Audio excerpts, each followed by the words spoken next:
My friends, as we begin our work together this evening, let us come gently into the recognition that the great struggle of humanity has never been with God, but with its own concept of God. For centuries, men and women have knelt in sincerity, in devotion, in longing, and yet have cried out in frustration, "Why are my prayers unanswered?" And the answer is as simple as it is profound.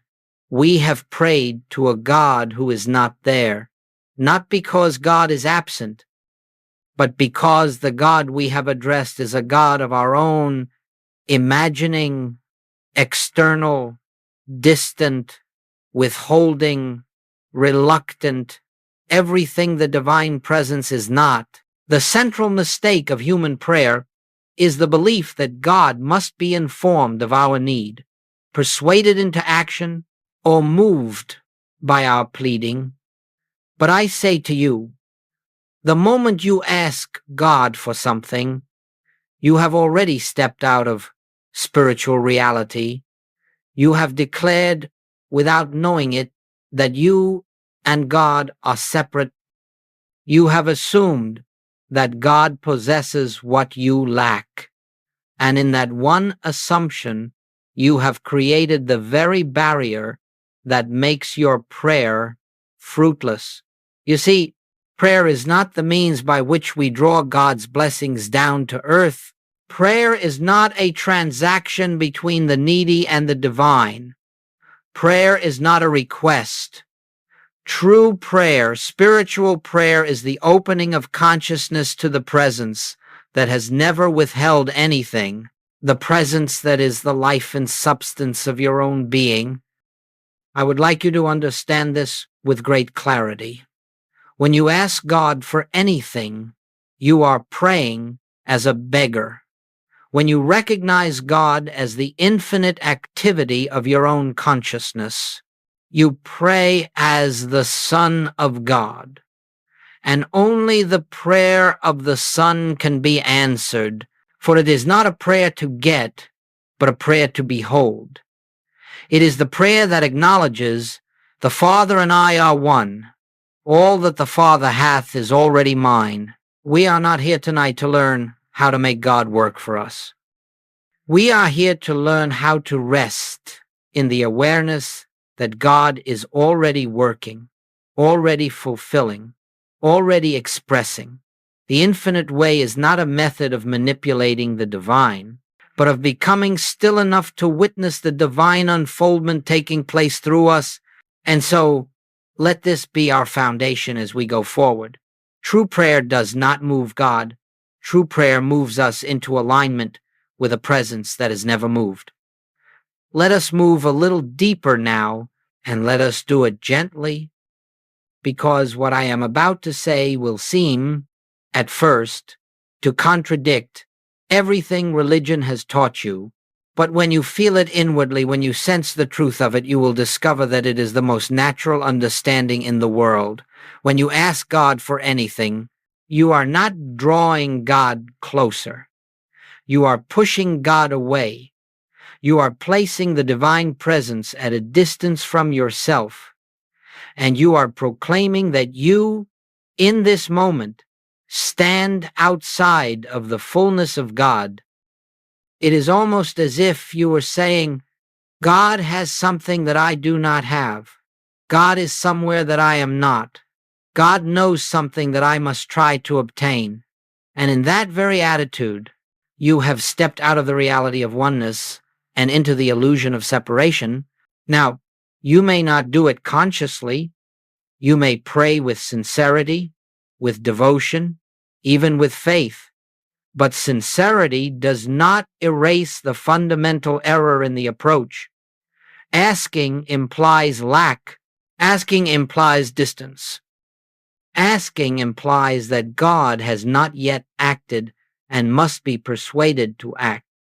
This is why so many prayers remain unanswered, not because God withholds, but because we pray from a consciousness that does not yet recognize God as the very life of our being.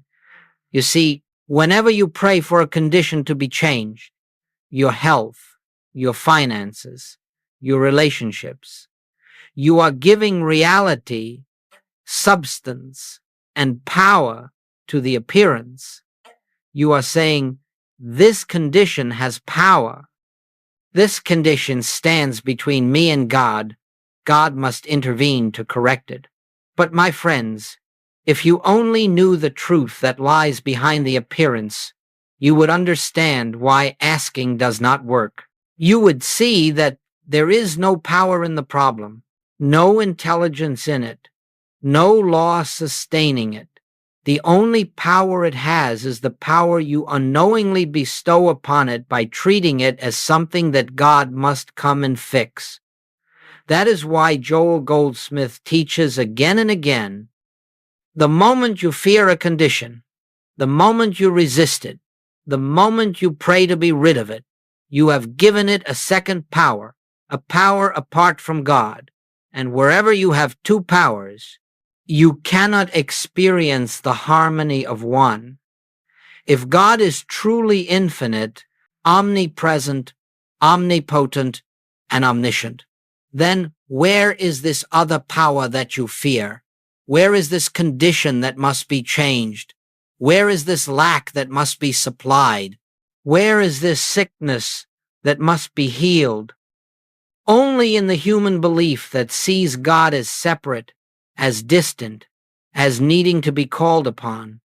And so, prayer that asks blocks, prayer that pleads delays, prayer that tries to force something from God to blinds you to what is already present. We do not ask God to heal. We recognize the presence that is health. We do not ask God to provide. We acknowledge the infinite source that is supply. We do not ask God to fix a relationship.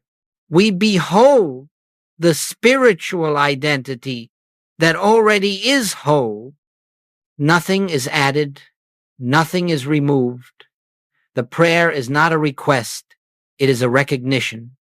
And when you recognize, something remarkable happens. You stop approaching God as a needy creature and begin resting as the instrument through which God expresses. That shift, subtle, inward, wordless, is the doorway to all spiritual demonstration.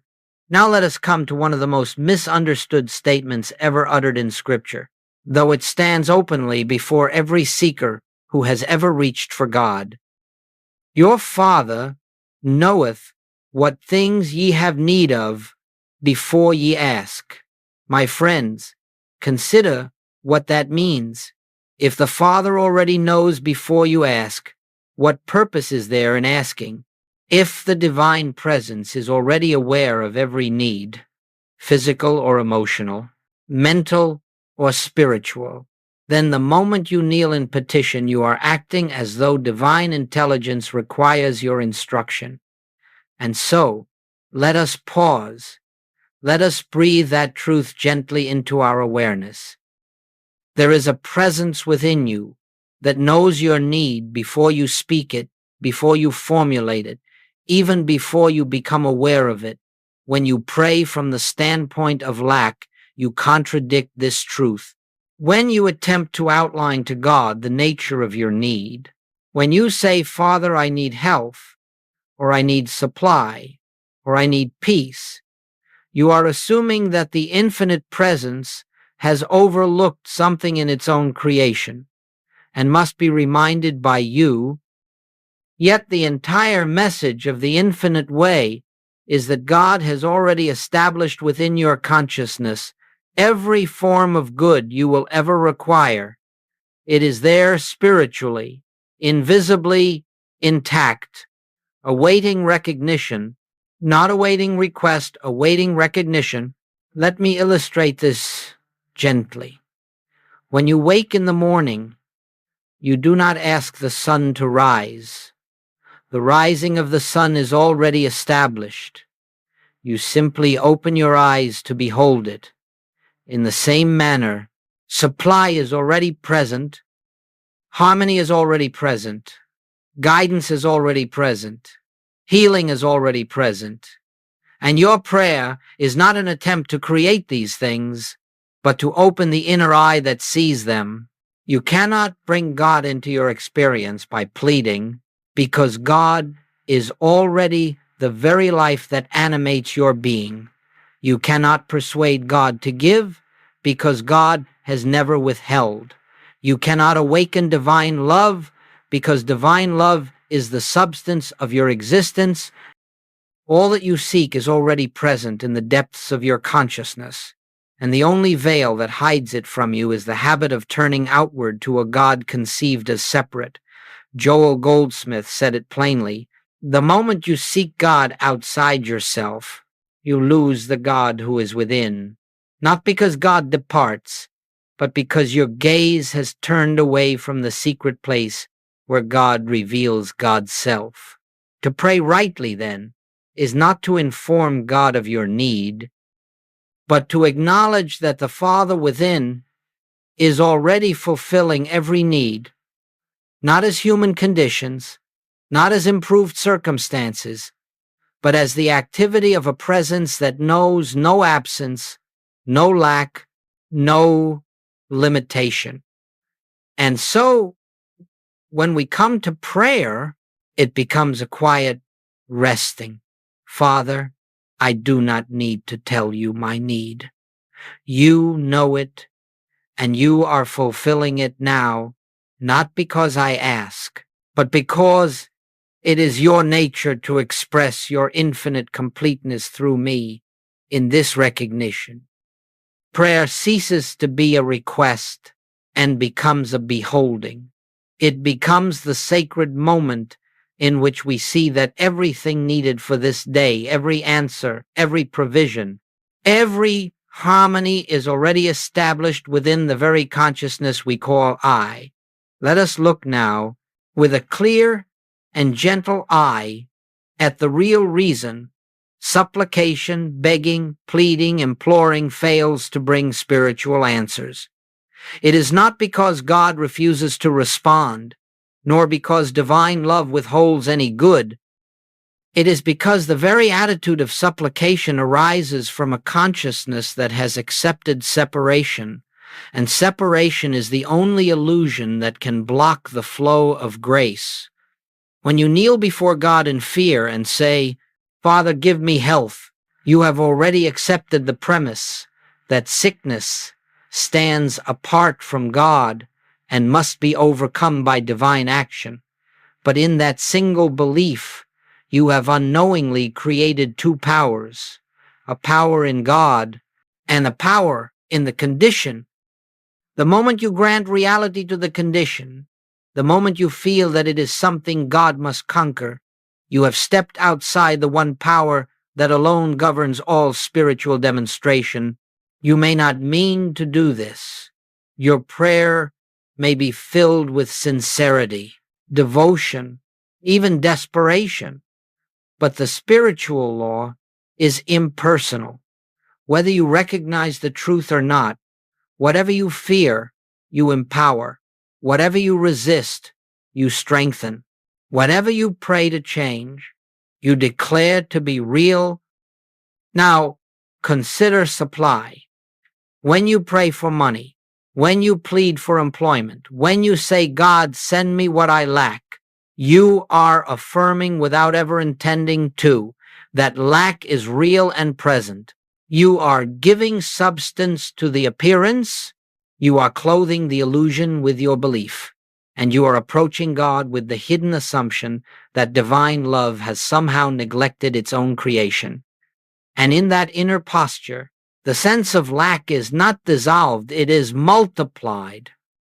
This is why you must understand supplication is not a spiritual act. It is a human response based on fear. And fear is the one veil that blinds you to the presence that has never left you. You see, every plea to God carries a subtle confession. I do not yet believe that the Father within is enough. I do not yet trust the completeness of the infinite presence. I still see myself as a separate creature, struggling my way toward God.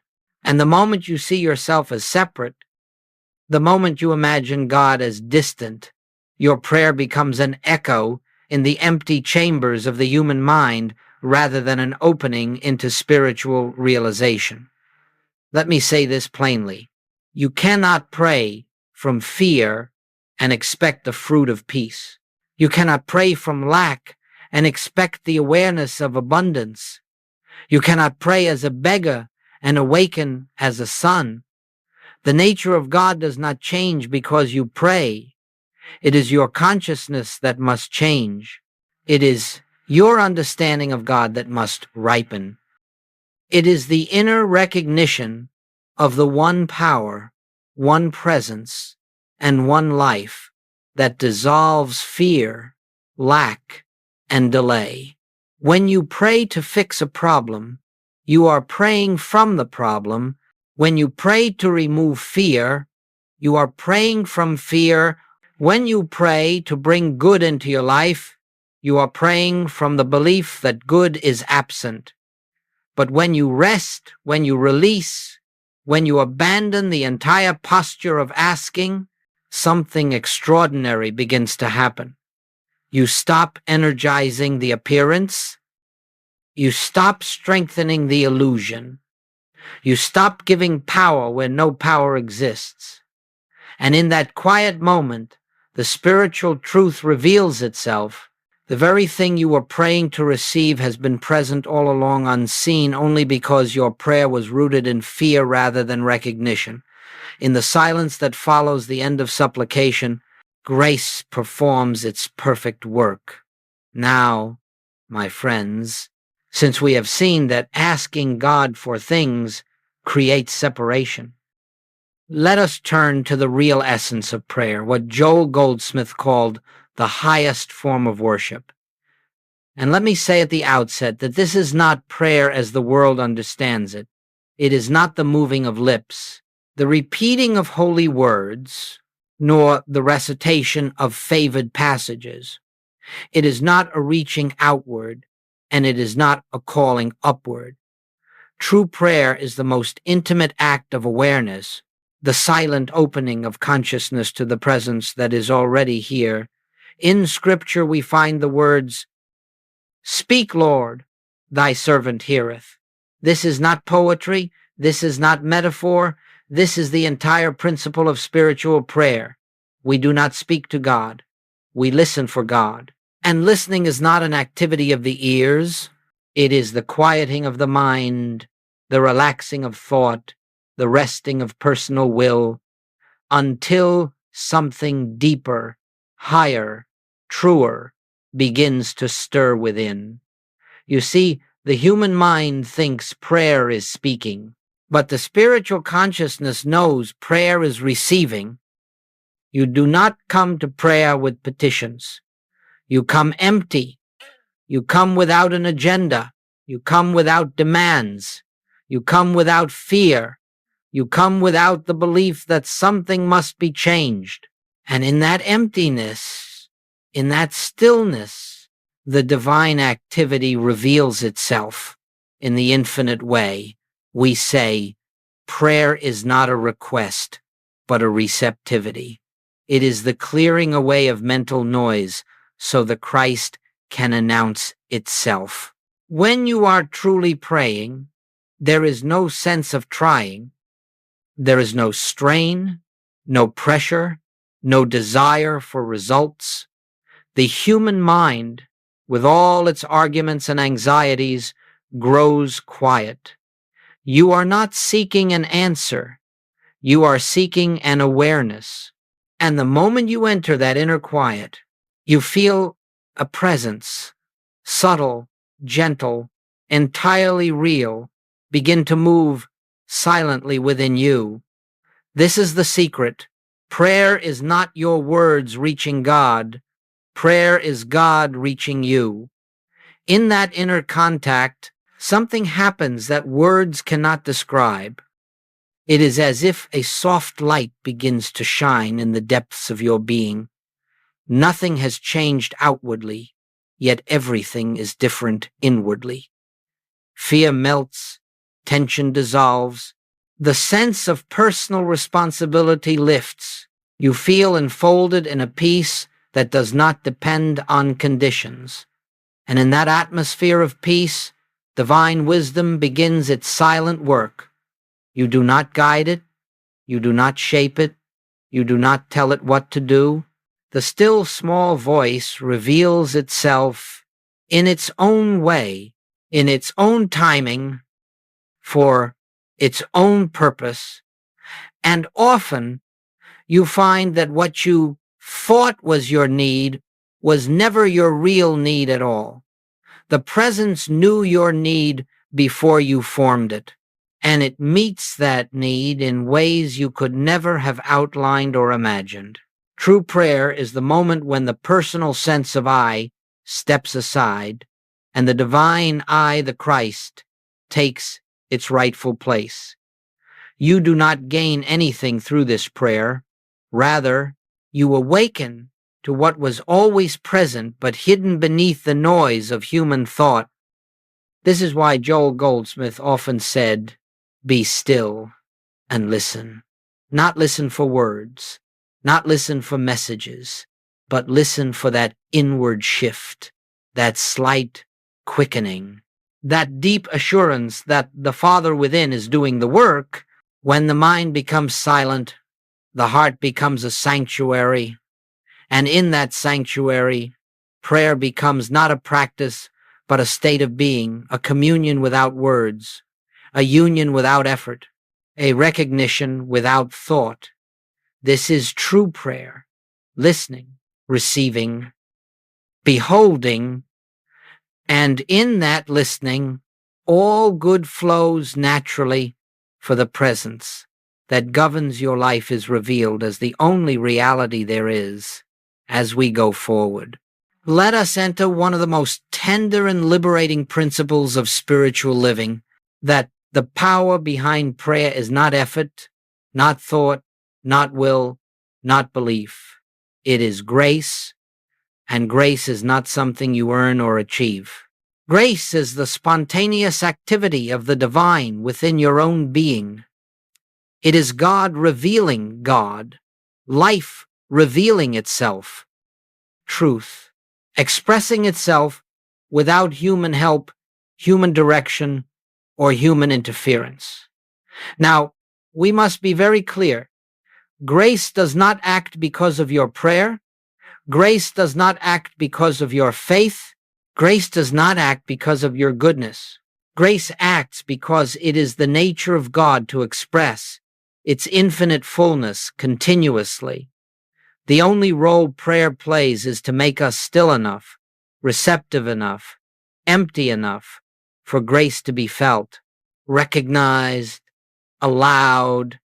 You see, the human mind imagines that prayer is some sort of mechanism by which divine law is set in motion, as though God waits for our words, or responds to our petitions, or is moved by our sincerity.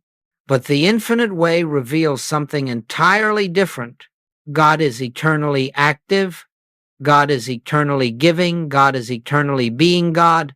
The only thing that changes is our awareness of that eternal activity. When you enter the silence, not to get, not to persuade, not to outline, but simply to rest, the personal sense of I becomes quiet, and in that quietness, an entirely different I begins to move.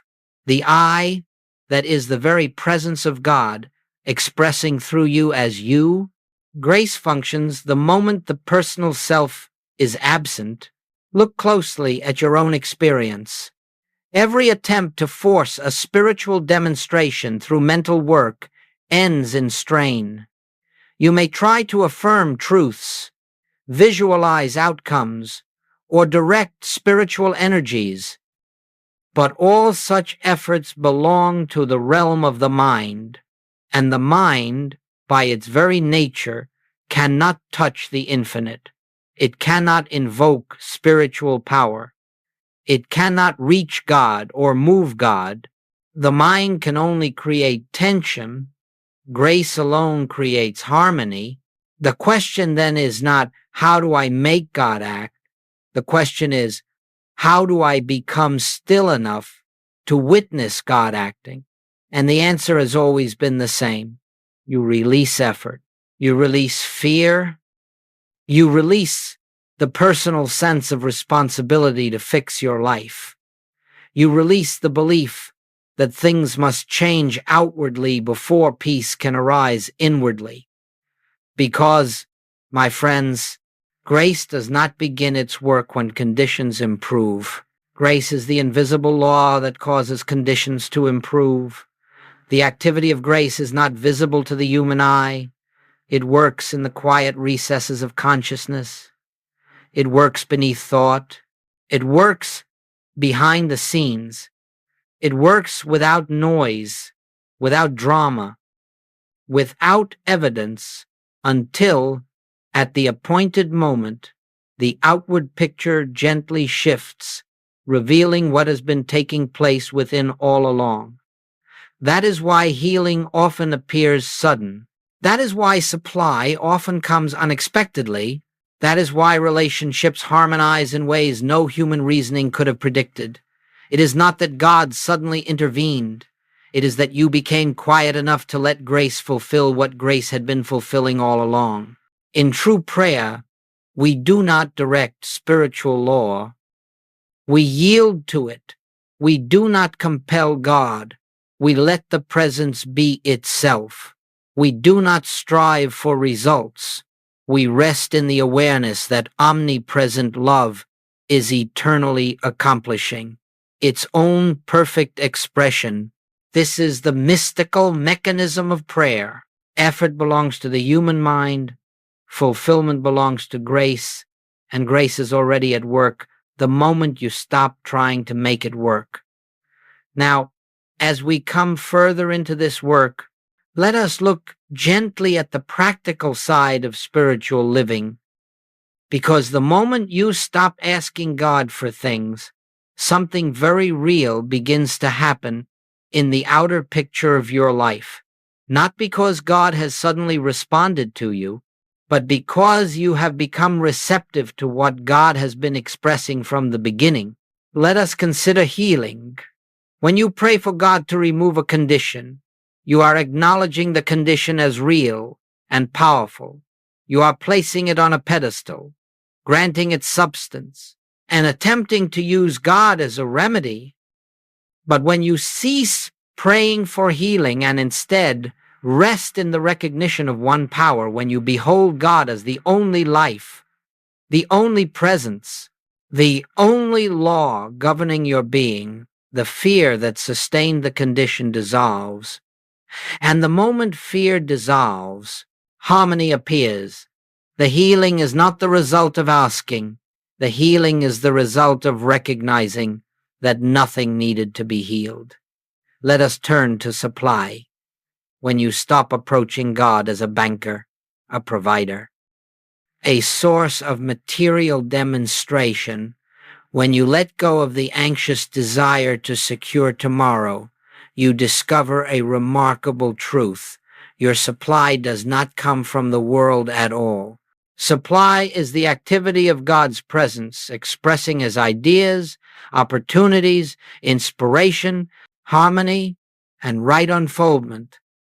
And the more you rest in that recognition, the more the outer picture rearranges itself around your inner assurance. The demonstration is not the result of pleading. It is the fruit of knowing that your good is already established within. And now, let us gently look at relationships. When you pray for God to change someone, to soften their heart, to correct their behavior, you are giving reality to the belief that there is a separate person with a separate will that must be adjusted. But when you stop asking for harmony and instead behold the Christ in every person who stands before you, the miracle of relationship begins to unfold. You are no longer trying to fix a person. You are witnessing their spiritual identity. And as you witness it, they begin to respond from that identity, not because you asked, because you recognized. Consider also your daily decisions, your work, your purpose. The moment you stop asking God for guidance, because asking implies God is withholding guidance, you begin to feel a quiet inner movement, an intuition, a gentle nudge, a sense of rightness that does not come from reasoning. This is not something you have sought. It is something that has always been present, but could not be heard over the noise of asking. When you stop seeking answers, answers appear. When you stop fearing outcomes, outcomes take their rightful shape. When you stop striving to achieve, the right activity unfolds without effort. This is the paradox of spiritual life. The more you relinquish the attempt to make life conform to your desires, the more life begins to reflect the harmony that has always existed in the invisible. You are not creating harmony, you are revealing it. And perhaps the most beautiful effect of all is this: peace becomes natural. Not the peace of improved circumstances, but the peace that flows from the awareness that God is the only activity of your being. When this peace takes root, you do not look to the world for assurance. You do not depend on achievements for security. You do not measure your spiritual progress by outer signs. You live from a different center, a center not touched by events, not shaken by appearances, not dependent on conditions. This is what happens when you stop asking God for things. You discover that everything you sought through asking was already present, waiting only for recognition. Now, my friends, having spoken of prayer as listening rather than asking, let us enter together the essence of that practice, not as a technique, not as a method, but as a quiet recognition of what already is in this moment. We set aside the belief that prayer is something we do. We rest in the truth that prayer is something we receive. It is the inner atmosphere in which the presence reveals itself. Let us begin by releasing the sense of personal striving. There is no need to accomplish anything, no need to achieve a result, no need to change a condition. Simply allow yourself to become aware of a gentle truth. There is a presence living your life. You are not alone. You are not separate. You are not a human being reaching up to God. God is the very essence of your being, expressing as you. Now, let us quietly acknowledge that we bring nothing to this moment, not our fears, not our desires, not our hopes, not our petitions. We come empty. We come receptive. We come without agenda, for true prayer begins where human thought ends. And so we rest without effort in this inner spaciousness. Notice not with the mind, but with the heart of awareness that there is a subtle peace already present. You did not create it. You did not initiate it. It is simply here. It has always been here. It is the peace that passeth understanding, the peace that has nothing to do with conditions. In this stillness, we are not seeking a message. We are not listening for words. We are simply becoming aware of the presence that needs no language to make itself known. It is the still small voice not heard with the ears, but felt as a gentle assurance, a quiet certainty that everything necessary is unfolding through the activity of the Father within. This is the essence of true prayer, the silent recognition of a presence so complete, so loving, so intelligent, that it requires nothing from you except receptivity. If a thought arises, let it pass without attachment. There is nothing to analyze, nothing to correct, nothing to achieve, You are resting in the awareness that God is already doing the work. God is the life of your being. God is the law of harmony governing your experience. God is the substance of your supply, the health of your body, the peace of your soul. As we remain in this quietness, you may feel a sense of inner fullness, an unseen presence that seems to expand within you. This is not emotion. It is not imagination. It is the activity of spirit revealing itself, where the personal mind has become still. In this awareness, no fear can remain. In this awareness, no sense of lack can persist. In this awareness, no problem has reality. Not because you have solved anything, but because you have come into alignment with the one who solves all by the simple fact of its being. Let us rest a little longer in this recognition. The Father within me is doing the work, not as a future act, not as a hoped-for intervention, but as a permanent and ongoing reality. The work of God is continuous. Prayer merely opens the inner door through which we may behold it. And now, as we prepare to move forward, let us gently acknowledge that nothing needs to be added to this moment. We have touched the essence of prayer, not as words, not as requests, but as a sacred awareness of the presence that lives us, breathes us, sustains us, and fulfills every need before we know it. This is the infinite way of prayer, a listening stillness in which God reveals God. And now, as we bring this period of sharing to its close, let us gather the essence of what has unfolded, not as a summary of ideas, but as a quiet recognition in your own heart.